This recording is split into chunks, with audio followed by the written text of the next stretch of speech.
Ini cara biar kamu nggak bersih-bersih setiap hari, apalagi di dapur yang banyak minyaknya, yaitu harus dicuci, diguyur kayak gini. Ya udah pakai yang seadanya aja, pakai sabun colek dan sikat yang kamu punya aja. Atau kalau kamu nggak punya sikat, pakai sapu.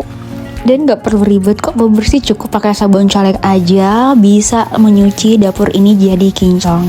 Beginilah kondisi dapurnya, walaupun kagak ada kompor, tapi aku selalu totalitas untuk merawat dapur kosan ini. Nah, kalau menurut aku pakai cara ini bisa membuat lantai lebih dingin dan segar, dan jujur berdasarkan pengalaman lantainya lebih tahan lama bersihnya. Karena mungkin benar-benar disikat pakai busa melimpah, jadi kotoran atau debu yang nempel langsung keangkat semuanya.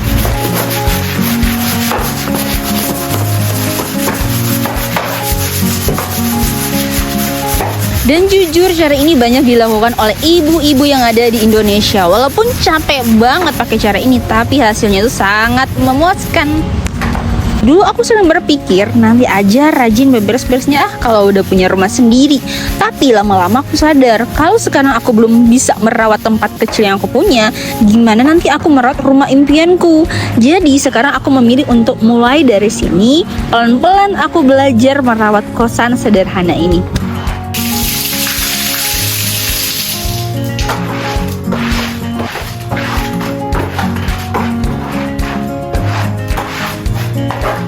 Bersihin wastafel, lantai, dapur, ember, rak, peralatan dapur, sampai terasnya bener-bener bersih. Bahkan sampai teras tetangga juga loh aku bersihin.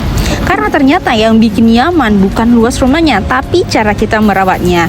Nah, kalau kalian masih ngekos atau tinggal di kontrakan sederhana, yuk sama-sama kita tetap rajin merawat apa yang Tuhan percayakan saat ini. Aku percaya merawat tempat tinggal juga salah satu bentuk kita menghargai hidup yang Tuhan kasih.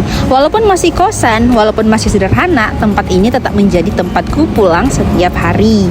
Dan aku ingin setiap hari, setiap kali aku buka pintu, yang menyambutku adalah ruangan yang bersih dan nyaman. Aku yakin yang nonton video aku ini orang-orang yang masih tinggal di kosan, di kontrakan yang sederhana, yang lagi berjuang untuk hidup lebih nyaman dan hidup lebih layak. Nah kayak aku nih, aku juga lagi berjuang untuk hidup yang aku impikan lewat dari kosan ini. Jadi aku mau mulai karirku dari kos-kosan, bersih-bersih kosan setiap hari. Jadi gak perlu minder dan fokus aja kepada hidup masing-masing, hidup diri sendiri. Jadi gak usah banding-bandingkan hidup aku dengan hidup orang lain, hidup kalian dengan orang lain, karena itu gak akan ada habisnya. Mendingan upgrade skill, improve skill. Yang kalau mau ngonten tentang bersih-bersih, ayo bareng-bareng. Kalau mau ngonten masak, silakan juga. Yang penting kita setiap hari upgrade diri. Nah contohnya akun Tanti Bebersih ini, aku bangun akun Tanti Bebersih ini karena aku suka banget sama sabun dan suara sikat. Itulah yang bikin aku bertahan sampai hari ini. Itulah yang bikin aku rajin bersih-bersih. Bukan aku orang yang paling rapi banget, bukan orang yang paling perfeksionis atau OCD, tapi aku hanya suka sikat dan sabun yang melimpah. Sampai akun aku tuh berkembang. Di Instagram 33.000 followers, di TikTok 21.000 followers, di Facebook 9,8 ribu followers, dan di YouTube ini 3.000 subscribers. OMG, thank you so much.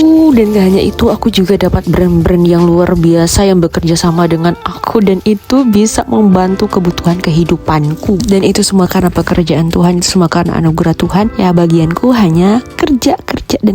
Dan ini aku kerjain semua sendirian, bebersih sendiri, syuting sendiri, ngedit sendiri, semua dikerjain sendiri. Coba kalian bayangin, bebersih aja kan itu udah capek banget ya, apalagi ditambahin harus nge-shoot, terus harus pindah-pindah kamera, pindah-pindah angle. Ya begitulah kehidupan, namanya juga harus berjuang. Kalau tidak berjuang ya nggak akan dapat apa-apa.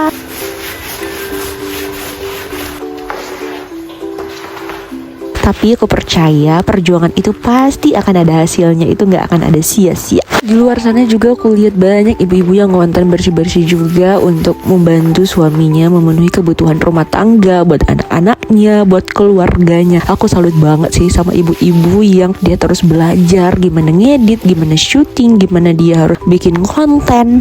Itu keren luar biasa sih. Makanya aku juga terpacu, mas aku anak muda ya kalah sama ibu-ibu yang udah banyak kegiatan, banyak aktivitas aktivitasnya, tapi masih bisa produktif dan menghasilkan. Bagiku itu bebersih itu bukan soal punya banyak barang, tapi soal kebiasaan. Jadi setelah selesai masak, setelah selesai makan, wajib dibersihkan, wajib langsung aja dicuci. Jadi nggak perlu numpuk-numpuk dan nggak perlu membersihkan sekaligus dalam satu hari. Ini aja aku nyuci dapurnya itu seminggu sekali dan diguyur kayak gini biar bersihnya itu tahan lama dan keset. Nah, dapurnya sekarang sudah bersih lagi nih. Rasanya tuh puas banget. Lihat noda minyak yang tadinya lengket sekarang sudah hilang. Kalau kalian tinggal di kosan atau rumah sederhana juga, coba cerita di kolom komentar kalian paling sering bersihnya bagian mana dulu nih.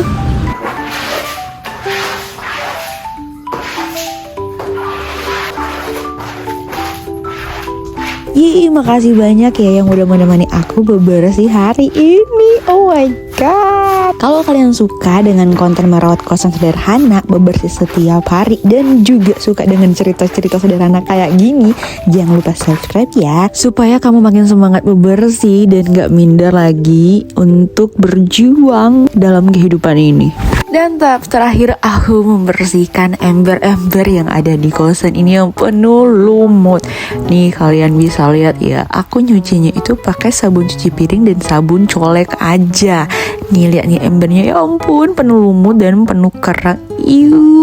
Tapi untungnya aku orangnya gak jijian, jadi bisa membersihkan yang lumut-lumut ini dengan aman. Nah bersih kinclong kan tuh, ember sejuta umat manusia nih, ember cat tembok. OMG, kenapa ya kosan-kosan sederhana tuh kalau ada ember-ember cat gini kagak dibuang, dijadiin multifungsi.